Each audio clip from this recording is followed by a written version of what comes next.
The alarm bells are going off this morning in a new way.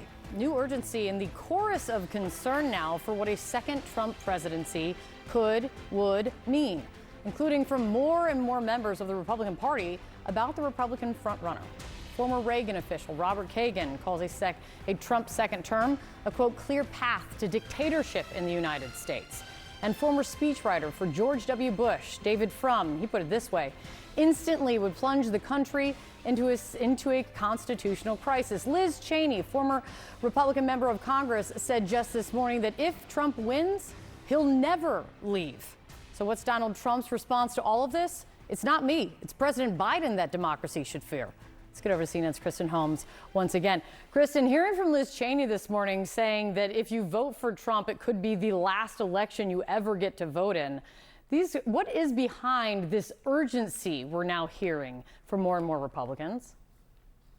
Well, if you talk to Republicans on the campaign trail, as I do, it does seem more and more likely that Donald Trump is going to be the Republican nominee. And so what you are seeing is these Republicans who do not support former President Trump coming out and talking about what a Trump 2025 agenda or a second term would look like. And that really has been Joe Biden's biggest argument against another Trump term. He has said that if Trump was to be reelected, that it would be a threat to democracy. He essentially, just to remind our viewers, is facing charges for trying to overturn the 2020 election, one of our democratic institutions. He has also questioned the legitimacy of all of our elections. He even at one point called for the termination of the Constitution. But now he is saying that it is actually Joe Biden that is a threat to the country. And he's using an argument that he's used before, saying that the 4 indictments that he has been currently charged with are all because Joe Biden is using his position as president to weaponize the Justice Department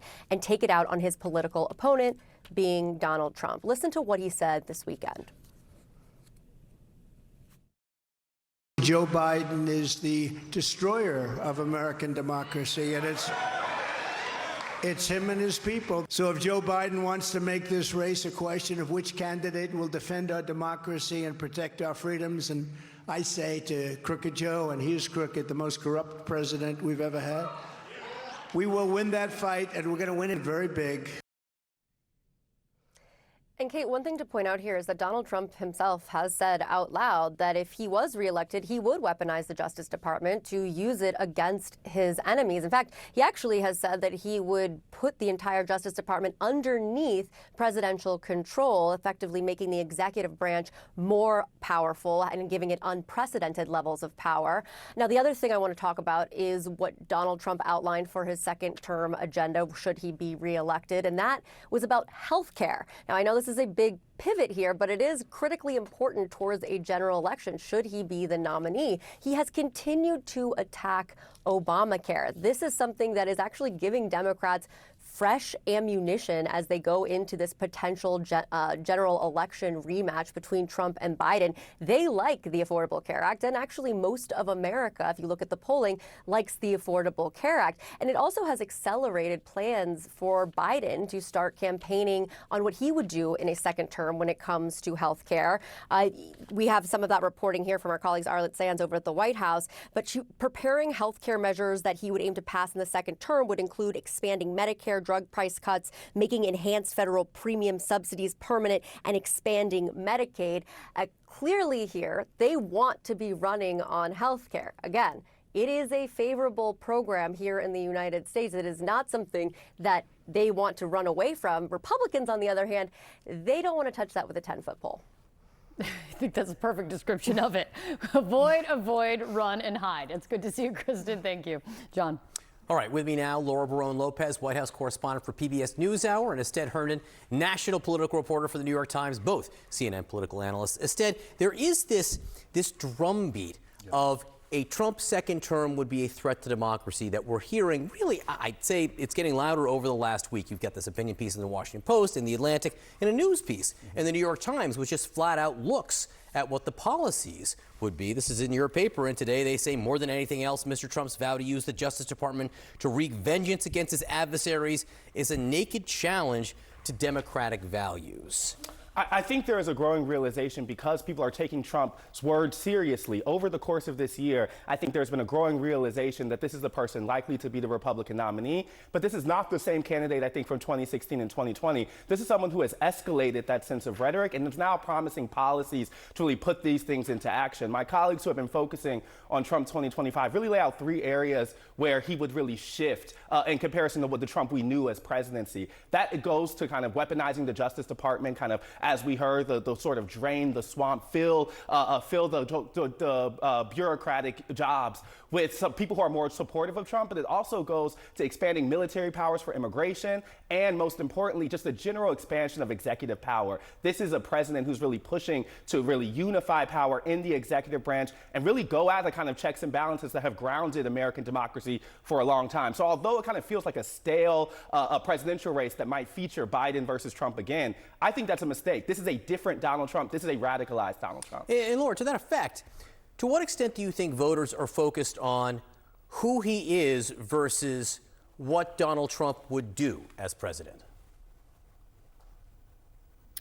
Well, I think that the Republican base is very much focused on who he is, but also what he would do, which is that Trump has made it very clear since the beginning of this campaign, when he launched his re-election bid, that this was all about retribution. This was all about him getting revenge on his perceived political enemies. I do think that voters are paying attention to that. They were paying attention to that also in 2022, because when I was out in states like Michigan and Georgia, a number of voters, some swing voters, Democratic voters, said that they were very worried about what they were hearing in terms of election lies. And the president has continued that. Essentially, the former president has continued that, essentially saying that if he were to lose in 2024, that the entire system will have been rigged. The only way it isn't rigged is if he were to win again. So I think that despite the fact that, yes, the economy is going to be important, yes, healthcare may be important, but this is something that is going to be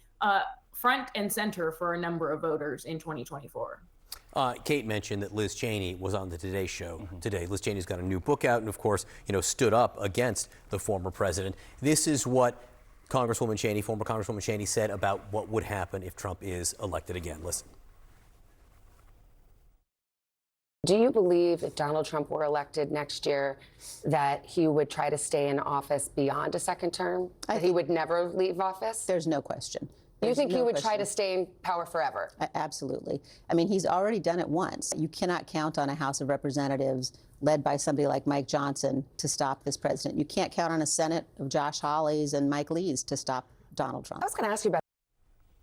Surely, instead, this will be a focus of the Republican debate on Wednesday night.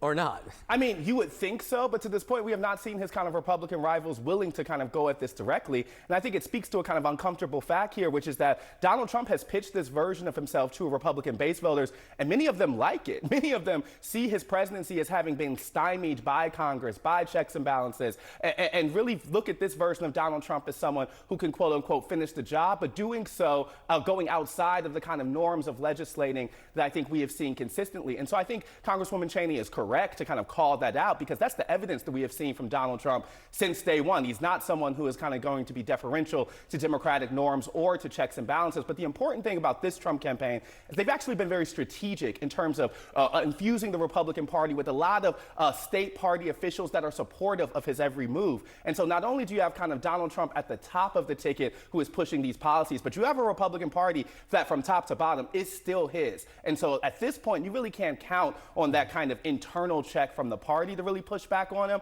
And I think that's what Congresswoman Cheney is really isolating. Laura, what about a general election? What do you expect to hear from Biden, or what do you think would be most effective? Is it threat to democracy, or is it he will get rid of Obamacare?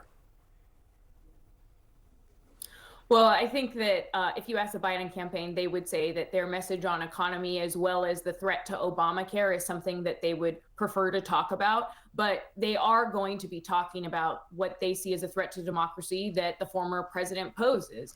Now, some of the Democrats would like President Biden to be a bit more forceful in that area, to talk about it more frequently. We've seen him give specific speeches about January 6th, about even this Project 2025 that Trump and Republican allies are pushing, which Ested outlined, that has to do with installing loyalists across agencies in the government, weaponizing the DOJ, and going after his political enemies. President Biden has talked about that, but he hasn't talked about that for months. And so that's something that I think it'd be interesting to see if President Biden decides to be more direct and forceful, like Liz Cheney, because of the fact that I asked him about Speaker Johnson and whether or not he thought that he was concerned that Speaker Johnson might help a President Trump or might not certify future election results. And President Biden essentially dismissed it, saying that he wasn't concerned about that the Constitution would hold. So it's striking that a Republican former Congress member like Cheney is saying that, no, that is something that the country should be worried about. Laura Barone Lopez, Estelle Hernan, thank you very much.